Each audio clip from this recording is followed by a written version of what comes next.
Good morning on this chilly Friday. Getting in my morning routine before a house call.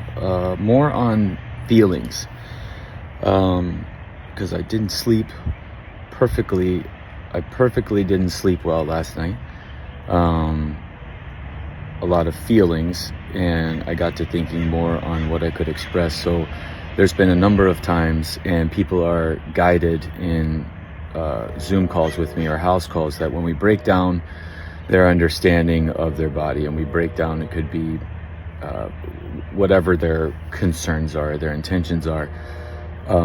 As we go into all this information, I always kind of instruct them that if there's something that moves them, challenges them, frustrates them, upsets them, or they get emotional about, we'll pause right there, and you're going to write down on a notepad specifically what it was that came into your mind and heart at that time, that your body had this perfect expression for you and sometimes me to pay attention to. When does it become me?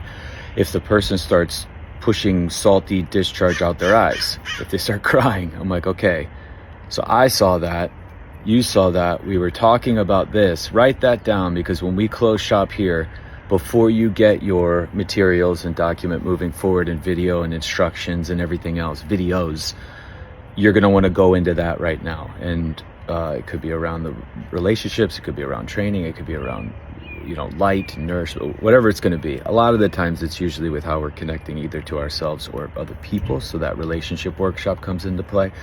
But the feeling we don't want to ignore. The feeling in that moment is so powerful. And that's what I'm trying to guide people to understand. Like, okay, that right there, we don't want to let that go by. That's where we want to go in, and that's going to be our guide for then where we're supposed to go and look. Because it's not always these are my habits, these are what I don't do. Okay, take out those bad habits, add good habits. Like, there's something deeper within that in your application in everything that makes it you. But your body was getting your attention.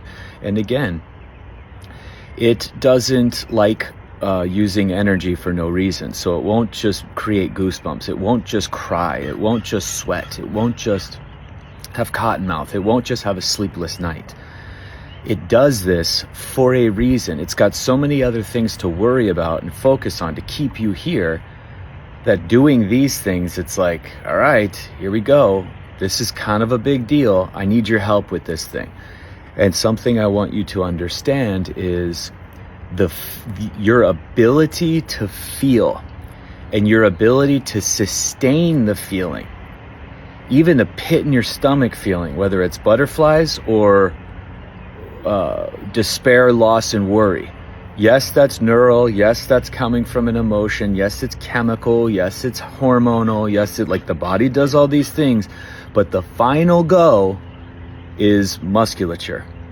The nerve innervates muscles to get you to create a posture, a sensation, a vibration, a contraction, a contortion. It's like nervous stomach isn't nervous stomach. It's the musculature around the stomach. Even I was eating a date earlier. Even just me taking down the date and the muscular action to pull the date down. I talked about this in one-on-ones all the time, because we address muscle first. Has to be, regardless of what your reason for trying to understand your body is.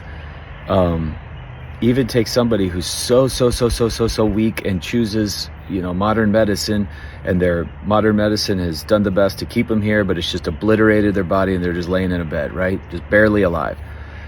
What's the foods that they can bring in? Really hard to digest, high energy cost foods like pizza and steak and donuts and chicken sandwiches or Jell-O and ice chips, right? So again, the ability to feel, your currency to sustain the feeling, comes from muscle.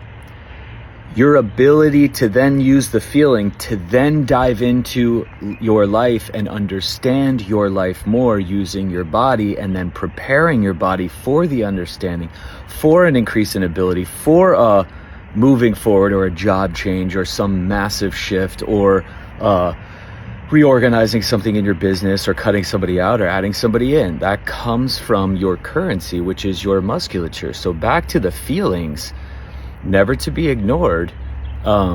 And as you, I mean, people I work with, as they go, I always say you're going to be heightened. Like when you add muscle and you learn how you get to grow your own muscle and tend to it and feed it and nourish it, stimulate it to a level greater than anything you're going to encounter in life. And if you've had damage, we're going to try to stimulate that muscle greater than anything that's damaged you, whether consistently or on an extreme end of things. You all have both, especially in relationships when things hit emotionally.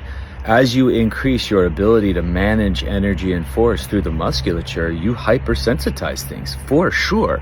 You're going to feel things way early on. You're also going to be able to sustain more.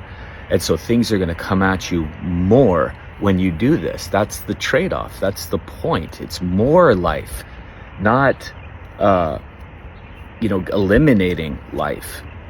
And we see elimination of life because people will get to a point where their body's like, you aren't able to handle what you're doing. Looks like I can't walk anymore. And then they just cut out walking and go to biking, and that's fine. And then they cut out biking and then go to swimming, and that's fine. And they cut out swimming and then go to what? Till you're in a chair? Till you're doing board games as your favorite activity? Is it your favorite activity? Oh God, no. I would much rather the good old days. Though the good old days are ahead of you, they're not behind you. And so back to these feelings.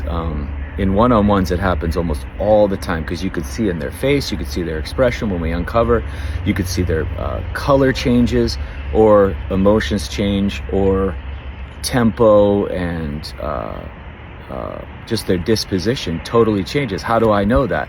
Their musculature conveys that.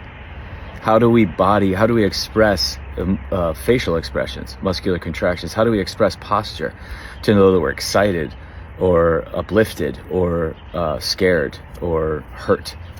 Musculature pulls you into a position.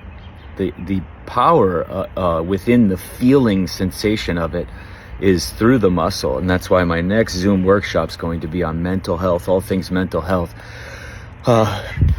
built upon my brother's story. My brother, who's no longer here, I did a podcast on it, and it was in the psychiatric world, and it's just in the pathologization of our emotions and feelings. And I want to go into there because mental health is a big one. We don't get to isolate mental and physical and relational and intellectual and spiritual. We have to do it all the time. And the one thing uniting all those areas as a connect and a transfer of energy and force and a transfer of communication and ability for you to sustain, an ability for you to express and participate is the musculature of your body. That's why every person who reaches out, we start at muscle and show you how to design your own daily program plans, because they have to be the mainstay as you're looking into other areas of your life to either add, take out, or be more honest about. Even in a hospital bed, an emergency in a hospital room, training right off the get-go. Got to be their first go-to.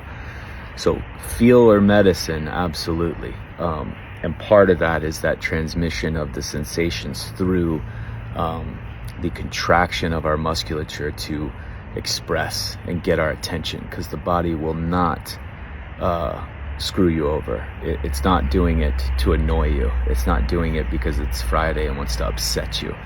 It's doing it for you.